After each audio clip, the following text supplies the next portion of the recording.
A number of new Bulldogs recruits are reportedly surprised by coach Trent Barrett's lack of detail during preseason. After collecting the wooden spoon in his first season with the club, Barrett already goes into the 2022 season under immense pressure. It was expected that the signing of big-name players Josh Addo-Carr, Matt Burton, Tevita Pangai Jr. and Paul Vaughan among others would lift the spirits at Belmore. KFC Super Coach is back. You could win the Holy Grail of Fantasy Footy plus $50,000 cash. Play now.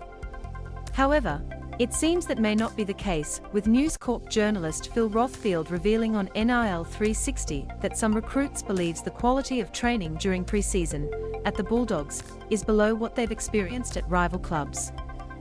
40% of the team are captains. 318. He's under big pressure, Rosefield said. There's a couple of new players that have arrived at the club. I'm not going to name them, they are not critical of Baz, but they're surprised that their preseason wasn't as detailed as what they've come to from their other organizations. I'm giving players up, but even different drills. There's a lot more camera work that goes on with drones at the clubs they came from, and then they'll go and sit down and go through it all. Paul Kent added, just about every club uses drones now, to which Rosefield responded, well, Canterbury don't. I might be wrong, but I've got him favourite to be the first coach sacked, ahead of Michael Maguire.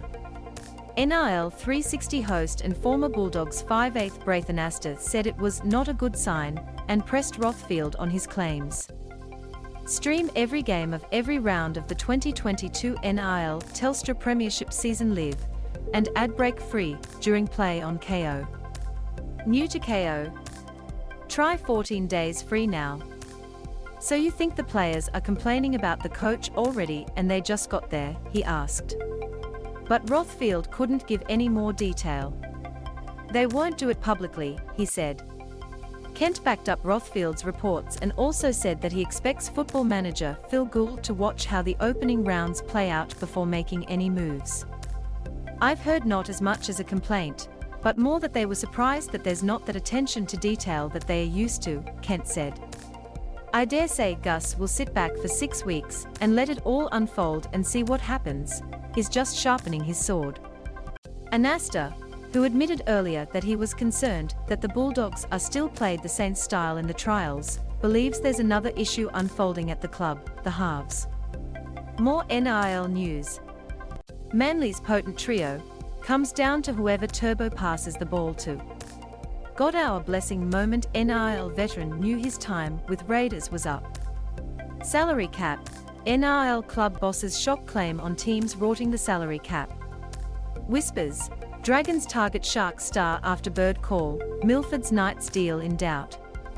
Arthur wants a timed Eels run. 347.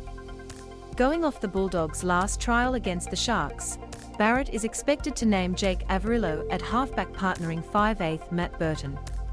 Anasta, who won a premiership with the Bulldogs in 2004, told foxsports.au last month that he'd give Flanagan the first shot at partnering Burton. He was shocked to see Flanagan not get a chance to play alongside Burton in the trial and questioned why Barrett wouldn't at least try the combination. What surprised me out of the trials is that they need a genuine 7, and the only genuine 7 at that club, that I think, other than Brandon Wakeham, is Kyle Flanagan, he said. He didn't give it 1 minute to see if Flanagan complimented Burton in that second trial against the Sharks. It just seems like he's put a line through Kyle. But they still don't have a 7, so why wouldn't you just test the waters in trials? Fox League's James Hooper noted that it looked as if there was some friction between Barrett and Flanagan in the sheds after the 30-6 loss. The body language wasn't great after that last trial game against the Sharks. I watched it inside the dressing rooms. Kyle comes in and sits down, Baz just walks straight past him, so it does look as though there's some friction there, he said. That is where Barrett is going wrong, according to Anasta. You've got to cuddle your halves. Bennett, Bellamy, Robinson, that's why they are the best, he said. You cuddle your halves, they are your most important players, you don't knock the confidence out of them. That's where Flanagan looks like he's at the moment. Get all the latest NIL news, Highlights and analysis delivered straight with Fox Sports Sport Mail. Now, there were rumours circulating at the end of last season that the Bulldogs were looking to offload Flanagan, however Gould refuted them. The 23-year-old is signed on a deal said to be worth $450,000 per season until the end of 2023. Rosefield believes it'd be a messy situation if the Dogs were to axe Flanagan due to a close connection. It's a really difficult situation for Trent Barrett. He's managed by Wayne Beavis. So is Carl Flanagan, and so is Phil Gould, he said. How are they going to cut him now with the manager involved?